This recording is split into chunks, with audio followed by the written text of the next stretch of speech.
Akala ko imposible. July 13. Offertory Reading Devotional. Ang bunga ng matuwid ay punong kahoy ng buhay, at ang humihikayat ng kaluluwa ay may karunungan. Kawikaan Kapitulo 11 Versikulo 30. Naabot lamang ni Sugandai kung ano ang kayang abutin ng kanyang pangarap. Nagkasakit siya ng madalas sa mahabang panahon at kailangan ang medikasyon upang mabuhay. Ang kanyang karamdaman ang humahadlang sa kanyang gumawa ng maraming mga bagay-bagay. Subalit sa tulong ng Life Hope Center sa Trinidad, bumuti ang kanyang buhay. Dati ay ang pakiramdam ko ay palaging may sakit ako. Pero dahil sa regular na pag-eehersisyo at pagkontrol sa diet ay gumanda na ang pakiramdam ko. Huminto na rin ako sa pag-inom ng aking mga gamot. Ang wika ni Sugandai. Ngayon ay ginagawa ko ang mga bagay-bagay na hindi ko nagagawa noon. Sa edad na 55, akala ko ay imposible itong mangyari.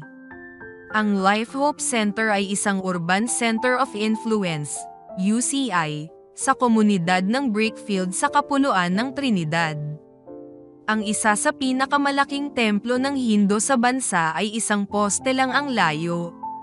Sa tuwing dadaan ang mga bibisita sa templo, nakikita nila ang Life Hope Centers, naaakit sila sa makulay na mga karatolang nag-aalok ng iba't ibang mga paglilingkod na may layuning makakatugon sa mga pangangailangan ng komunidad. Si Christine Matura, ang manager ng center, ay nagsagawa ng pag-aaral sa lugar para alamin ang mga pangangailangan ng komunidad bago buksan ng UCI. Nalaman namin na ang mga bata sa lugar ay hindi gaanong nakakabasa ng maayos. Paliwanag ni Christine. Kaya aming pina-enroll hindi lang ang mga bata kundi pati na rin ang kanilang mga magulang, na pag pumasok ang mga bata ay kasama sila. Nagsimulang ituro ng Life Hope Center ang matematika, pagbasa at pagsulat sa mga edad ng bata mula 6 hanggang 15, at mayroon ding programa ng preschool para sa mas maliliit na mga bata. Para sa mga may hustong gulang naman, nag-aalok ang UCI ng mga klase tungkol sa fitness program at healthy living na nagtuturo sa komunidad kung paano maiwasan ang pagkakasakit at mapabuti ang kalidad ng pamumuhay. Ang pangkabuoang pamamaraan ng Life Hope Center ang umakay sa maraming mga tao na tanggapin ang pang-akademya at physical training, gayon din ay nasumpungan nila ang pag-asa kay Jesus. Regular na nakakatanggap ang mga empleyado ng UCI ng mga kahilingan ng mga tao para sa mga spiritual counseling, Bible study, at mga panalangin. Salamat sa center. Dahil dito ay nakapagtanim kami ng iglesia. Ang sabi ni Christine.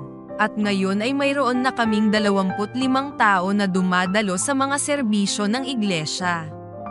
Panawagan. Sa buong mundo ay may mga 12-dosenang mga centers of influence na katulad nito. Kaya ating ipanalangin ang mga proyektong ito, upang sa pamamagitan ng pakikipagkaibigan at pakikiramay, ay masulyapan ng mga tao ang pag-ibig ng Diyos. Salamat sa pagpapabago ng buhay sa pamamagitan ng Global Mission Offering.